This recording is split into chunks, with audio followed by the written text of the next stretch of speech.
Our next speaker will be from Venezuela, Dr. Eduardo Greaves, I hope I pronounced that right, on one of the more exciting prospects for future nuclear reactors, the thorium molten salt reactor.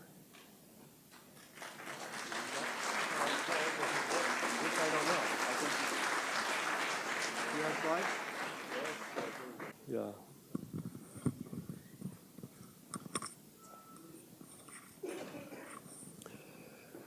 Well, I'd like to thank the organizers for inviting me to participate here. First, I'd like to acknowledge some of my collaborators, in particular, Sylvie Delpech, with whom I'm working during my sabbatical leave this year in France. And I'd like to dedicate this talk to the memory of Kazuo Furukawa, who was a champion for thorium molten salt reactor, who died just over a year ago. So what am I going to talk about? The problems with nuclear energy technology, the current technology, the thorium molten salt reactor, and some of the various proposals and advantages of the molten salt reactor. And then something of the perspectives worldwide for thorium molten salt reactors. So, what are the problems? The first problem is the non-acceptance by society. After 60 years of development, I will be talking about all of these other points in some slides now.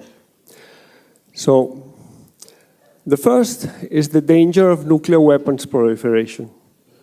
As you see in the top, we use uranium-235 or plutonium-239 in a reactor to produce energy. The rest of the fuel, uranium-238, is a fertile material. With the neutrons, it produces plutonium. And of course, plutonium is very good because it's energy. But it is used for weapons. And a 1,000 megawatt large power plant produces 230 kilograms of plutonium per year. So can you imagine worldwide 1,000 nuclear reactors producing each 230 kilograms of plutonium? It becomes a proliferation nightmare. It's a problem. And it worries people. Another problem is that present reactors, they have the nuclear inside the reactor core, which is like a compressed container at high pressure, very high pressure.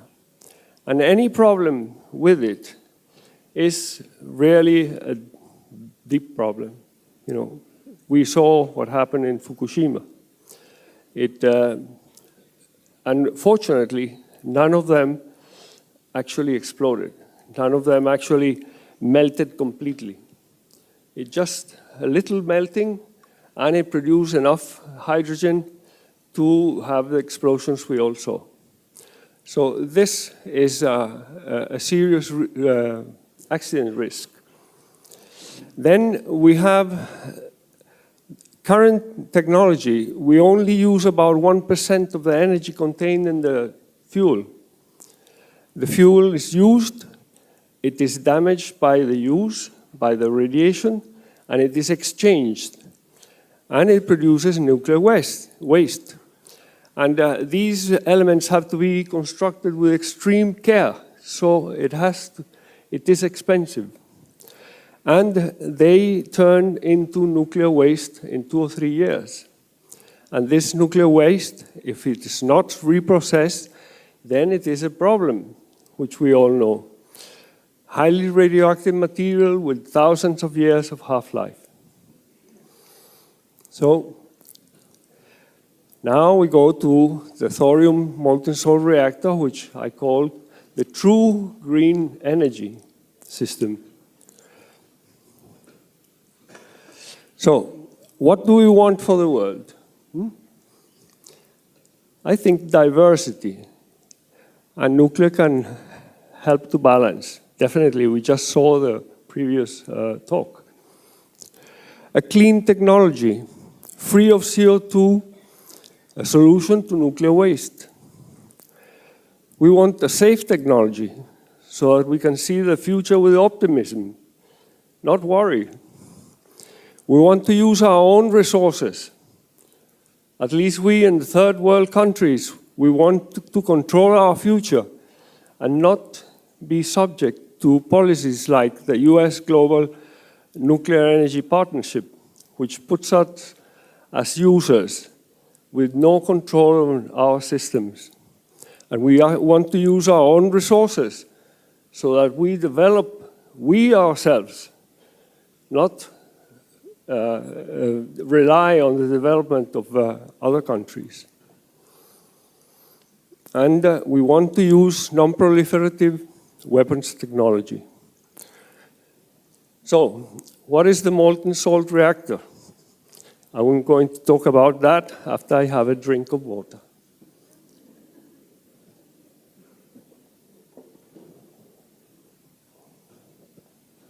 It is an idea that occurred to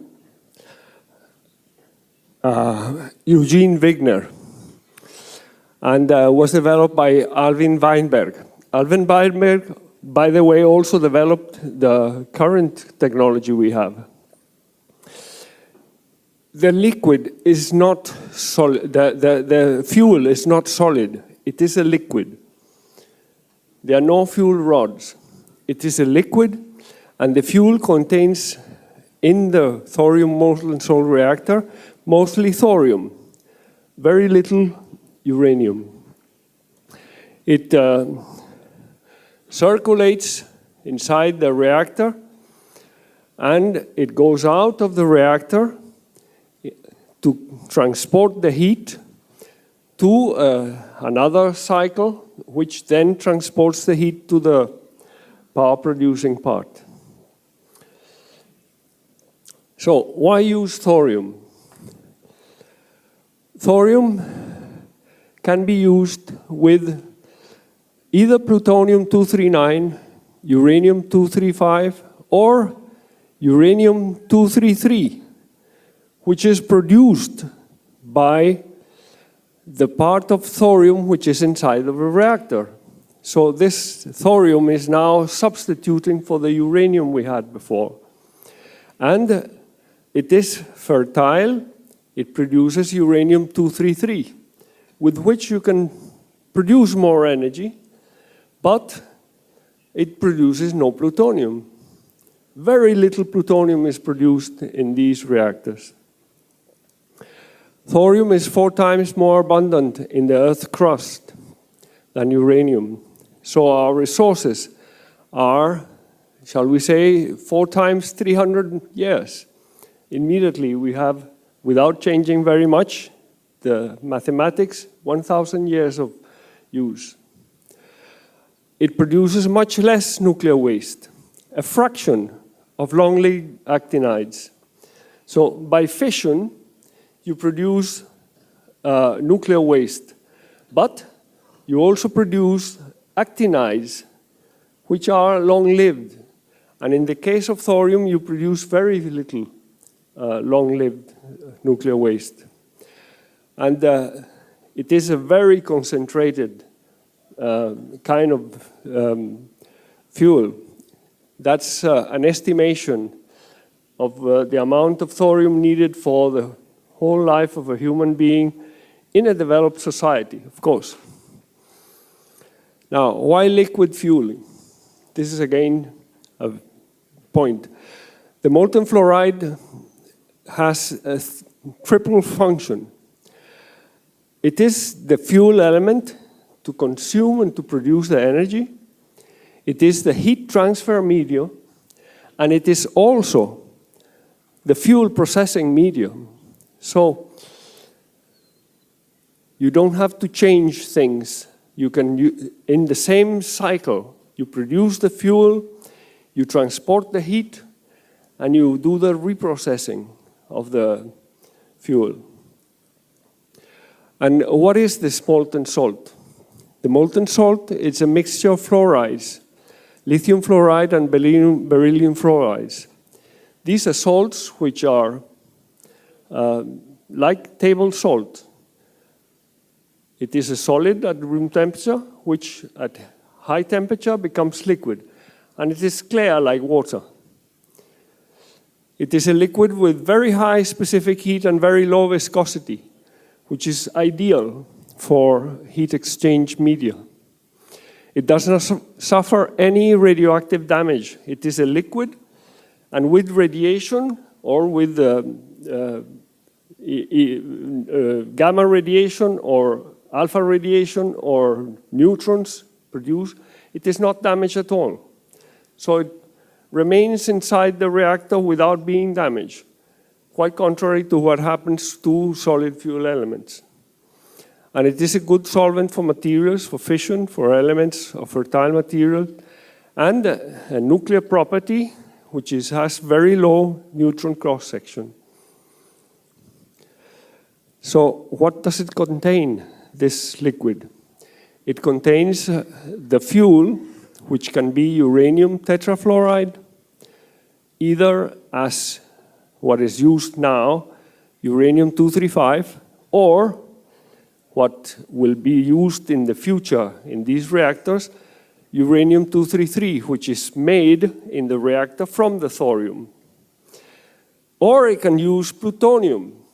So the scheme which is thought is to burn all the plutonium in nuclear weapons now as fuel in these reactors, and to use the thorium, which is inside, to be converted to uranium-233, and therefore produce more fuel.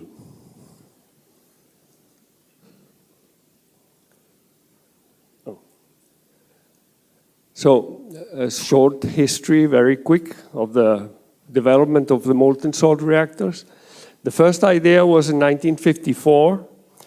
The Americans had, due to the Cold War, the need to transport nuclear weapons from the US to Russia, very far away. So they asked the Oak Ridge National Laboratory if they could make a reactor that could fly. So it was made, the aircraft reactor experiment. This reactor was the first molten salt reactor, and it worked for 200 hours perfectly all right, and it was light enough to be put in an aircraft, and it gave them the idea to do then a molten salt reactor for power production. And that was the 1965 to 69 molten salt reactor experiment, which had a 4-year operation. And then after that, they created the proposal for the molten salt breeder reactor. And this molten salt breeder reactor was taken by the Japanese groups and developed the Fuji reactor. And further proposals, as shown there, Mozart in Russia, the molten salt fast reactor proposal in France, and several proposals which are now, which I'll mention very briefly at the end. So this is a photo of the molten salt reactor. It was a small thing. You can see this little boy here, which I put there. Standing in here, he would be more or less at the height of this, which was the pump. And this reactor did not produce electricity. All the power was just blown into the air. You can see the diagram in the right side. The reactor was in the middle, and the reactor was stopped every weekend. They drain the liquid to those tanks in the bottom, and on Monday they put it back up and continue the experiment. Very, very different from current reactors, which can't be stopped. So there are several kinds of proposals for molten salt reactors. The first classification is two-fluid reactors or single-fluid reactors.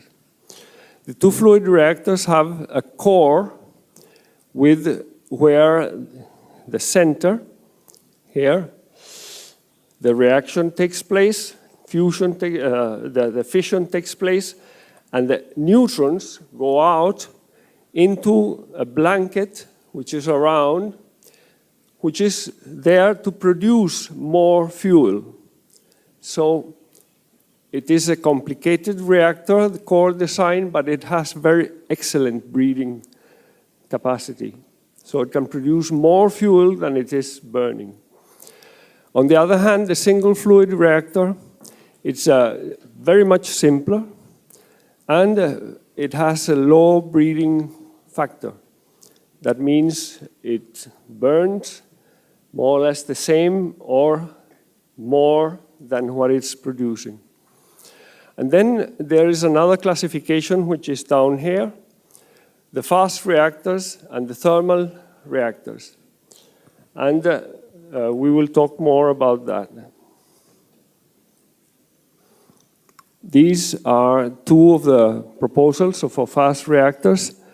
The Mozart, which is as described by Viktor Ignatieff in 2007, designed in Russia at the Kurchatov Institute.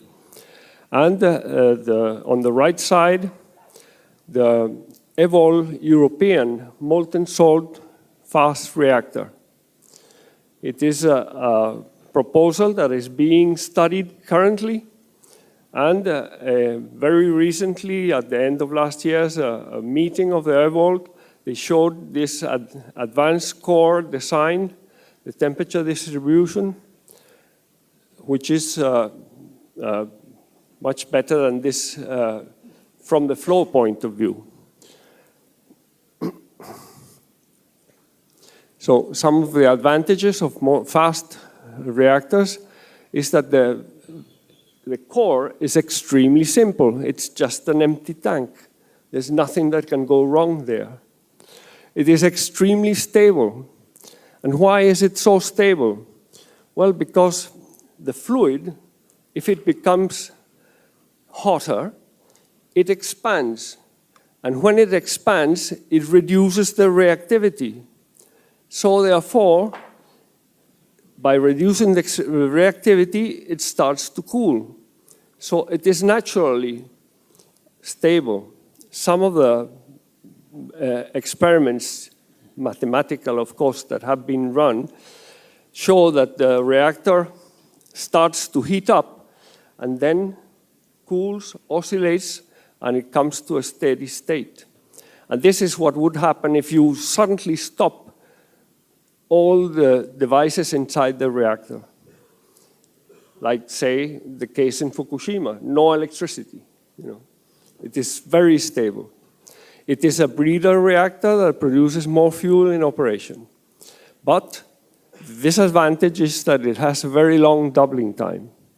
The doubling time is the amount of time that it needs a reactor to produce as much fuel as it has consumed. And for the EVOL project, as described in 2008, the doubling time is about 40 years, which is very much longer than the doubling time of the demand for energy. So something else has to be done in order to produce more fuel. Then another disadvantage is that it requires a very complicated chemical processing system. I shan't go into details of this, but it's a diagram of made by David Rodriguez, who is a PhD student at, and I'm sharing the office with him in Orsay. Now I'm going to talk about the thermal reactor, and mostly with the design of Kazuo Furukawa. He created the concept of the mini Fuji, then the concept of the Fuji reactor, and the concept of the accelerator molten salt breeder. So First, the Fuji reactor. What is it? It's a very small reactor. The core would be about here, this size. Very small. And why? The objective is to recover the basic technology, the know-how that was obtained at Oak Ridge 40 years ago. One thing is having the information there. Libraries are full of information, but knowledge really requires that you do things with this knowledge. And this is what is needed to make this little reactor so that we actually know what we're doing and find out, again, all the difficulties. In this reactor, the contents of the reactor core is mostly pure graphite with holes through. 6% of the volume is the liquid that is flowing through. And there is a control by graphite rods, which is, they work the other way around. You increase the reactivity by introducing more graphite inside the core. This is a full view of the Fuji molten salt reactor. In the left side, you have the reactor's core with a 3 containment system. There are 2 places down here where if you drain the fuel, it will go there and it will be completely harmless because the fuel is only produces fission when it is inside with graphite. So if the fuel flows out, it is harmless. It just, when it cools, it becomes like a stone, as we will show. On the right side is the parts of the reactor which are to transport energy and to heat, and this to produce electricity. And this is a description of the Fuji reactor core. It is a small reactor, only 160 megawatt electric. And the idea is that it is so safe, it can be built right next to cities and have very little expenditure in transport of energy, electricity. And this is, it shows the first containment area and the second containment area. Now, here, if anything would happen, you would drain into one of the containers below.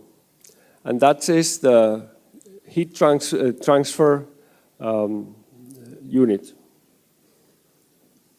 So what are the advantages of the molten salt reactor?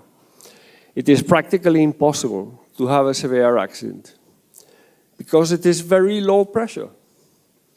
Only about twice the pressure of a car tire inside a steel container. And the molten salt is chemically inert. It does not react with water or air or anything. And the boiling point is about twice the temperature of the operating temperature. So it is very safe. Any excursion going higher temperature, it is safely below the boiling point. And there are many other advantages. I couldn't go spend the time, but I shall point out 2 of them. This is the diagram of the heat change in the reactor. And one of the points is that there is a radioactive gas removal. You inject helium and it removes the radioactive gases that are produced by fission. And this was found at the experiment by the Oak Ridge to remove some other radioactive materials. So if there is any problem, there wouldn't be any gases getting out of the reactor because they're not there. And this has another advantage, that there is no xenon poisoning. This is a phenomenon which was instrumental in what happened at Chernobyl. Xenon poisoning is something that in a normal reactor you have to have an excess reactivity in order to overcome the poisoning by xenon. In this reactor you are removing the xenon, so you don't have to have an excess reactivity. And by not having the xenon poisoning, the reactor can go up and down power, which is something that is not done with normal reactors. They are better operating always at the same power. So it is a reactor that could provide energy for peak need, or during the night when there is less, you reduce the power. And therefore you increase the length of the... And then there is another point, which is this freeze valve. The freeze valve is a valve which is below the reactor, and it is actively cooled by blowing air into an area where the salt is frozen. So if you stop the electricity, you stop this blowing, this freeze valve would melt and allow all the fuel to fall down into the drain tank. And he would make this drain tank designed by passive cooling so that the fuel becomes solid in there. And this would mean that if this reactor had been at Fukushima, nothing would have happened. After the repairing everything around, you remelt the fuel and pump it back into the reactor.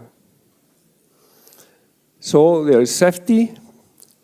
The fuel is only critical in the graphite, and the fuel becomes a solid, trapping the radioactive material. There is less nuclear waste. The fuel in the reactor can stay in the reactor permanently for 30 years.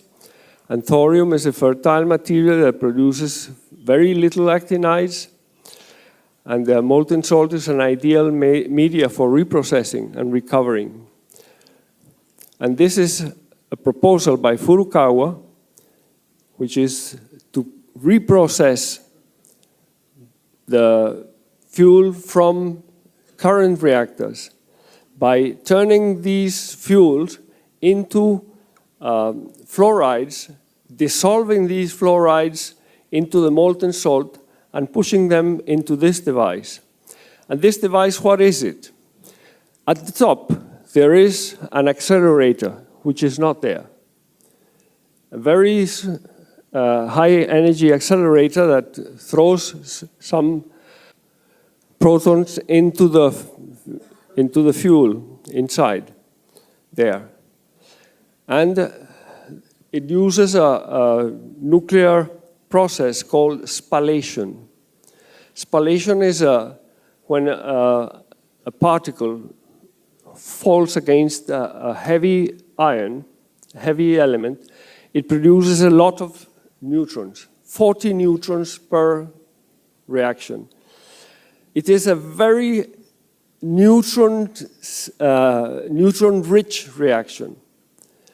The reactor itself is not a neutron-rich device. It is an energy-rich device. So in this concept, you don't need a fast reactor to produce more fuel.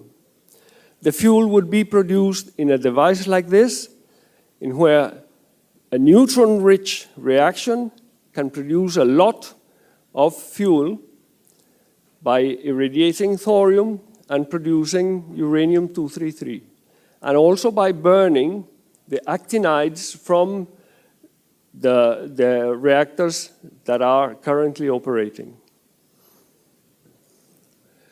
So, non-proliferation and terrorism, no production of plutonium, burning of weapons-grade uranium, and the production of uranium-233. Now, uranium-233 was used for one atomic bomb in 1955.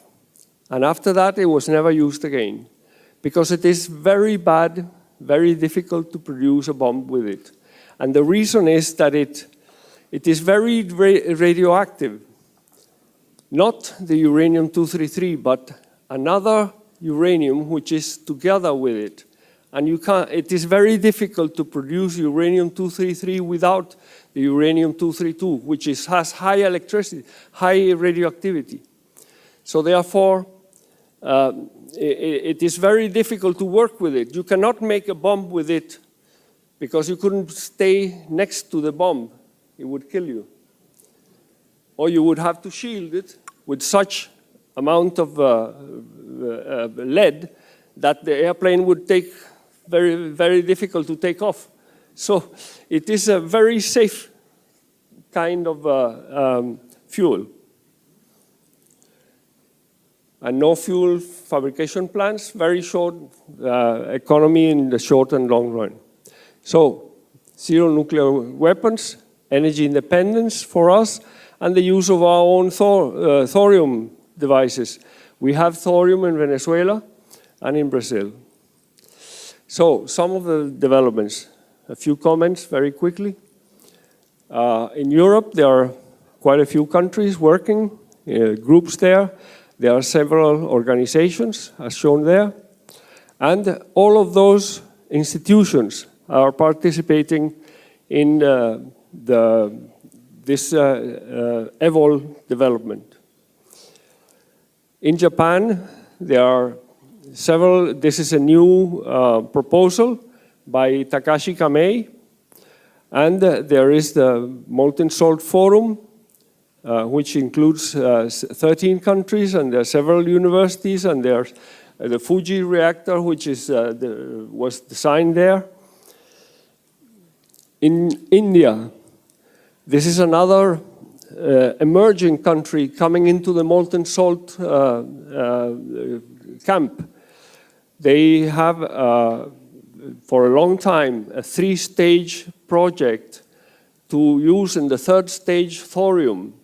It was created by Baba, the creator of the Baba Nuclear Center. Now they are coming into the thinking that the 3rd stage will be perhaps a molten salt breeder reactor. And countries like the US, they have 2 companies, one by Fliebe Energy. Kirk Sorensen is the man pushing it behind. Transatomic Power, which is a spin-off from the MIT. Some students there work. And there is a Thorium Energy Alliance organization, which is very active in the US. And in Venezuela, we have a small facility which we are actually doing experiments, not with molten salt, not at high temperature. It is a room temperature experiment with liquid fuel, and there are some photos there. And these spectra was obtained about a week ago from the device that is operating there. And the most advanced project is in China. China is definitely moving towards the molten salt reactor, in addition to other projects, in addition to a pebble bed reactor, in addition to fast reactors. They have plans for, they announced plans for 300 million in 2011. And now, very recently, at the Shanghai conference, the Institute for Applied Physics is working with the support of the Chinese Academy of Sciences. And there is a budget, which is this year, 100 million. And it is definitely that they will go into, yes, so this is it. In conclusion, nuclear power is the only technology capable of supplying the world's huge demand for energy. Present-day power solid fuel reactor technology have problems which have made it non-acceptable by society, although they are producing very good service. And there's a worldwide movement in support of the thorium molten salt reactor. The development of different forms of molten salt reactors is recommended as competition will lead to the best technology. And finally, the thorium molten salt reactor is a new technology capable of providing the clean, safe, and cheap energy which is necessary for future development of society. Thank you very much.